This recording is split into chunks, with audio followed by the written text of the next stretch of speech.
Good morning from Bhubaneswar. இன்னைக்கு டே 3. So far so good. ஒன்றும் பிரச்சனை இல்லை. இது வரைக்கும் நல்லா வந்து ரீச் ஆகிட்டேன். ஒன்றும் அவ்வளோ பயம் இல்லாமல் நைட்டு வந்து ஸ்டே பண்ணேன். 12 மணிக்கு தான் வந்து நைட்டு ஸ்டே பண்ணேன் இங்கே. இது பார்த்தீங்கன்னா புவனேஸ்வரில் ஓயோன்னு சொல்லிட்டு ஒரு இடம். ஸோ அதில் தான் வந்து ரூம் செக்இன் பண்ணியிருக்கேன். 500 சார்ஜ் பண்ணாங்க பர் நைட்டு. இப்போ 11 ஆகிடுச்சு டைம். ஆக்சுவலாக 11 or 10:30 ஆகுதுன்னு நினைக்கிறேன். ஸோ மார்னிங் 11 ஆகிடுச்சு இப்போவே. இதுக்கப்புறம் எங்கே பிரேக்ஃபாஸ்ட்டு லஞ்சுன்னு தெரியல. பைக் எல்லாம் ரெடி பண்ணியாச்சு. வெட் கிளாத்லாம் மேலே போட்டிருக்கேன். பார்க்கலாம். நிறைய பிளேஸ் கவர் பண்ண வேண்டியதாக இருக்குது இன்றைக்கி. Going to be tough actually. எப்போவுமே வெயிட்டுக்கு நான் ஸ்டாண்டு போட்டு தான் ஏறுவேன். ஏன்னா திடீர்னு அப்படியே சாஞ்சிரும்.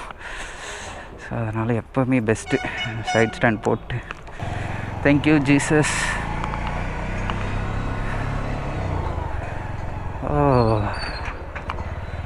ஓகே, இந்த இடம் தான் நான் ஸ்டே பண்ணியிருந்தேன்.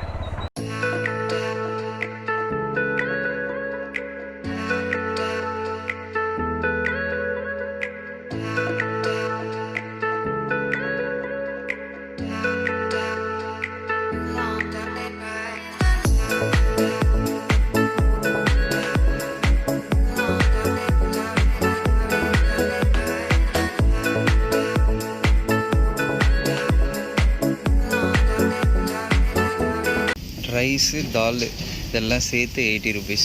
ஸோ இங்கே தான் இருக்கேன்.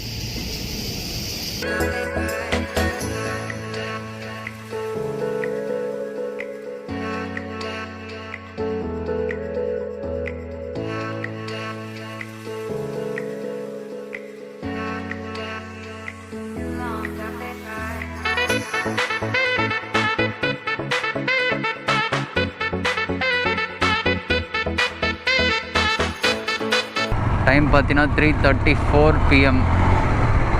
ரொம்ப நேரமாக விலாக் பண்ணல. கொஞ்சம் லைட்டாக தூங்கிட்டேன். இப்போ தான் எழுந்தேன். தூங்கிட்டேன்னு சொல்ல முடியாது, தூங்கிட்டே ஓட்டிகிட்டு இருந்தேன். ஸோ அதான் வண்டி கொஞ்சம் மக்கர் பண்ண ஆரம்பித்தது. கியர் பாக்ஸ் சரியாக ஒர்க் ஆகலைன்னு நினைக்கிறேன். கியர் போட்டால் ஸ்லிப் ஆகுது. கரெக்டாக நான் 4th 5th போடுறேன், அப்படியே ஸ்லிப் ஆகி திரும்ப 4th வருது. ஸோ அது ஒரு ஃபால்ட் இருக்குது. பார்க்கலாம். இன்னும் பார்த்தீங்கன்னா கல்கத்தா 225 kilometers. தென் அலிடா 202, ராணிகாஞ்ச் அதெல்லாம் ஒரு 200 kilometers. அட்லீஸ்ட் கல்கத்தா வரைக்கும்னாச்சும் ஒரு 200 kilometersனாச்சும் கவர் பண்ணிட்டு தான் நைட்டு 10 ஸ்டே பண்ணோம்.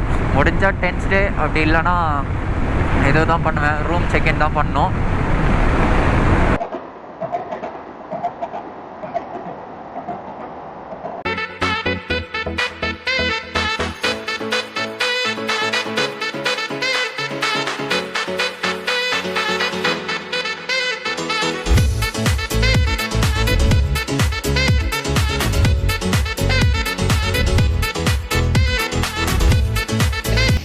நைட்டு 10 PM ஆயிடுச்சு. நான் ரொம்ப கஷ்டப்பட்டு இந்த வழியாக போயிட்டு இருந்தேன். ஆக்சுவலாக எங்கே இருக்குன்னா விஷ்ணுபூர்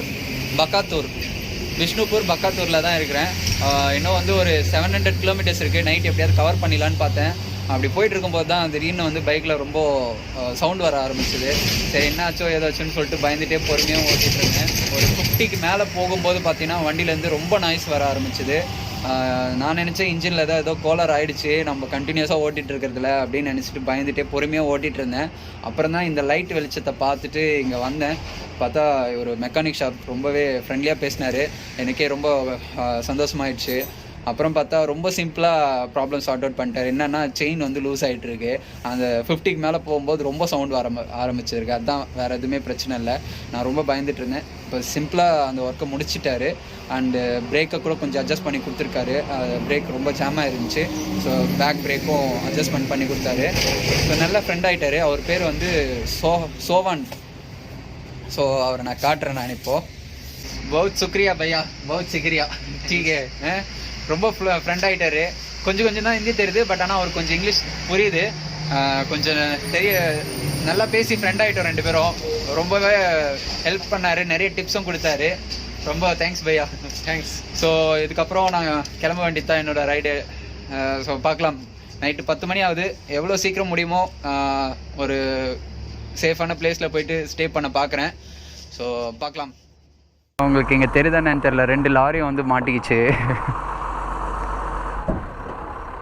ஃபுல்லாக 2 லாரியும் பக்கத்தில் அப்படியே ஒட்டிக்கிட்டு சைட்லலாம் லாக் ஆகிடுச்சு.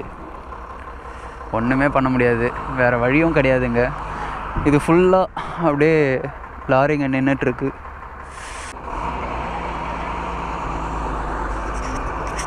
பார்த்தீங்கன்னா தெரியும். அப்பாடா, ஒரு வழியாக லாரி வெளியே வந்துச்சு. லாரி अरे भाई हमारी गाड़ी से नुकसान हुई। हम कुछ बोल रहे हैं, मेरा क्या बोलते? तुम आया 1 से लेके आया गाड़ी, तुम 1 से आए बोले, तुम कैसा है? रास्ता किधर से है? हमारा तो रास्ता उधर है।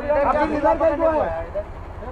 कैसे आया फिर इधर? अरे भाई समझ में आता, तुम कैसे आया? वो गाड़ी की चाबी लियो पीछे, चलो उसका क्या दाम है बांध के दियो। भाई उधर तुम दो ना यहाँ। अरे क्यों हमारी गाड़ी वो चौड़ा रास्ता எதுவும் ஆகலை, ஆனாலும் சண்டை போட்டுக்கிறாங்க. என் வண்டி 2 பேரும் மாற்றி சண்டை போட்டுக்கிறாங்க. இது வழி பாருங்கள், இந்த 2 லாரி எப்படி போகும் எப்படி வரும் அவங்க புரிஞ்சுக்கவே இல்லை. சண்டை போட்டுட்டு போட்டோம், நம்ம கிளம்பலாம்.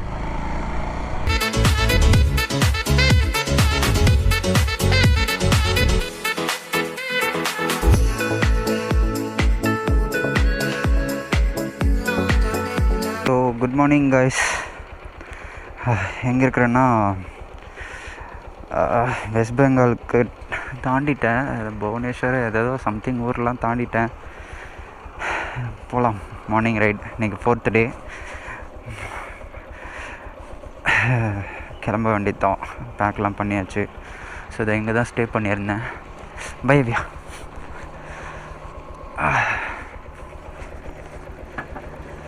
ஸோ நைட்டு கொஞ்சம் நல்லா தான் ரெஸ்ட் எடுத்தேன், எதுவும் பிரச்சனை இல்லை. So for so good. வேறு எதுவும் இல்லை, நம்ம கிளம்ப வேண்டியது தான். ஃபியூலும் அடிக்வேட்டாக இருக்குது, போகும்போது பார்த்துக்கலாம்.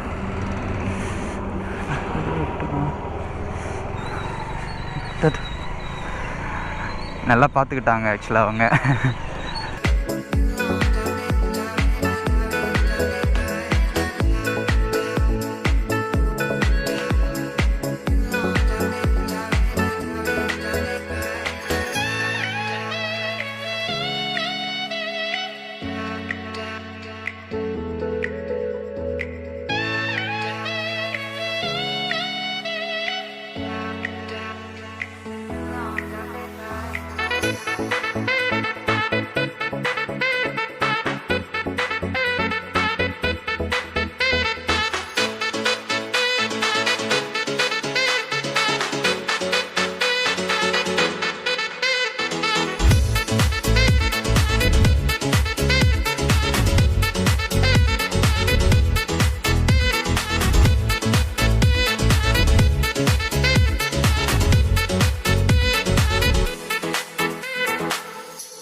லெவன் ஓ கிளாக் ஆகுது. எங்கே இருக்குன்னா ஜார்க்கண்டில் இருக்கேன். செம்ம குளிர் இங்கே கூட. ஒரு கடையில் தாபாவில் நின்று ஒரு ரொட்டி 5 சாப்பிட்டேன். வயிறு ஃபுல்லாக இருக்குது. ஃபியூல் மட்டும் போடணும் இப்போதைக்கு. இன்னும் ஒரு 3 பாயிண்ட்டு தான் இருக்குது போகும். பட் இருந்தாலும் எந்த இடத்துல ஃபியூல் ஸ்டேஷன் இல்லாமல் இருக்குன்றது தெரியாது இல்லையா, அதனால் எப்போவுமே டேங்க் வந்து 3/4 வச்சுப்பேன். ஸோ எங்கேயாவது ஃபியூல் ஸ்டேஷன் பார்த்தா அங்கே ஃபியூல் போடணும். மற்றபடி பைக்கு நல்லா போயிட்டுருக்கு, நானும் நல்லா இருக்கேன், ஒன்றும் பிரச்சனை இல்லை. நேற்று நைட்டு செம்ம காமெடியாக போச்சு ஆக்சுவலாக. ரொம்ப பயந்துட்டேன் ஆக்சுவலாக நான். ஏன்னா திடீர்னு வண்டி ஒரு 50-60க்கு மேலே போகும்போது என்ன ஆகுதுன்னா ரொம்ப சவுண்டு வர ஆரம்பிச்சது. நான் பயந்துட்டேன், என்னடா இப்படி ஆயிடுச்சு அப்படின்னு சொல்லிட்டு. அப்புறம்தான் மெக்கானிக்கிட்ட, அந்த பையன் ரொம்ப நல்ல பையனாக இருந்தான், அழகாக சிரிச்சுக்கிட்டே ப்ரோ அவ்வளோதான் போச்சு வண்டி அப்படின்னு சொன்னான். பயந்துட்டேன் இன்னும். ஐயோ நினச்ச மாதிரியே போச்சுடா, இன்ஜினை கட்டணும், ஒரு நாள் ஆகிடும் அது இதுன்னு. அப்புறம் பார்த்தா சொன்னான், bro chain loose, 1 minute wait செய்யணும். வெயிட் பண்ணிவிட்டு செயினை டைட் பண்ணதுக்கப்புறம் அந்த சவுண்டே வரல. அப்புறம் க்ரீஸ் அடிச்சுட்டு ஆயில் செயின் ஸ்ப்ரேலாம் வந்து சீக்கிரமாக ட்ரை ஆகிடும், நீங்கள் வந்து இதுவும் யூஸ் பண்ணுங்கள், க்ரீஸ் யூஸ் பண்ணுங்கன்னு சொல்லிட்டு க்ரீஸ் போட்டோம். இந்த வீடியோவில் ஃபுல்லாக வந்து ஒரே ஆங்கிளில் தான் ஷூட் பண்ணியிருப்பேன். ஏன்னா ஆங்கிள் மாற்றி மாற்றி ஷூட் பண்ண முடியல என்னால். டைம் சேவ் பண்ணுன்றதுக்காக ஒரே ஆங்கிளில் தான் எல்லாமே. கேங்டாக் ரீச் ஆகிற வரைக்கும் ஒரே ஆங்கிளில் தான் இருக்கும். ஸோ கொஞ்சம் இன்ட்ரெஸ்டிங்காக இருக்காது.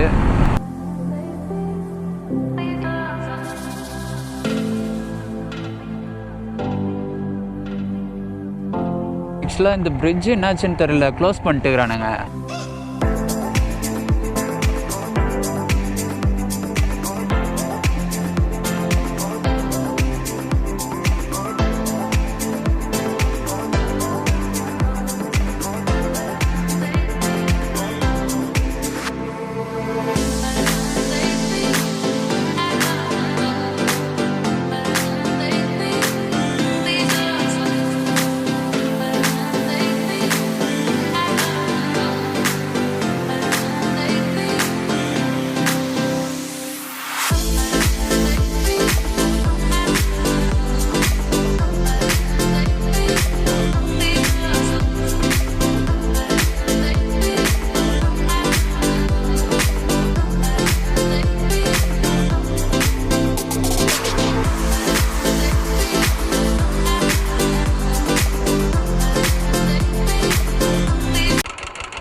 சவுண்டு கேட்குதுங்களா? ஸோ இங்கே ஜார்க்கண்டில் வந்த பிறகு இந்த மாதிரி சவுண்டு வந்துச்சு.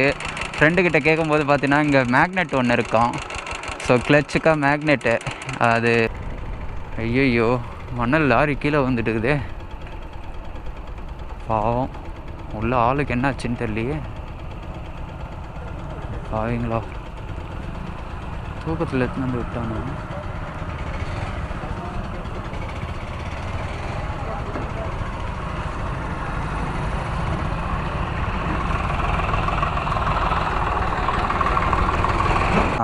ஆயிலே இல்லை வண்டியில், சுத்தமாக மொத்தமும் காலி ஆகிட்டுருக்கு. அந்த அளவுக்கு ஓட்டியிருக்கேன். ஸோ அதுக்கப்புறம் தான் ஃப்ரெண்டு ஒருத்தர் இங்கே மெக்கானிக் ஷாப் சொன்னார். சரின்னு வந்து பார்த்தா கரெக்டாக அதே மாதிரி ஆயில் சுத்தமாக இல்லை. ஒரு கேஸ்ட்ரால் கம்பெனி ஆயில் போட்டிருக்கேன். கம்பெனி இது பஜாஜ் கம்பெனி இது.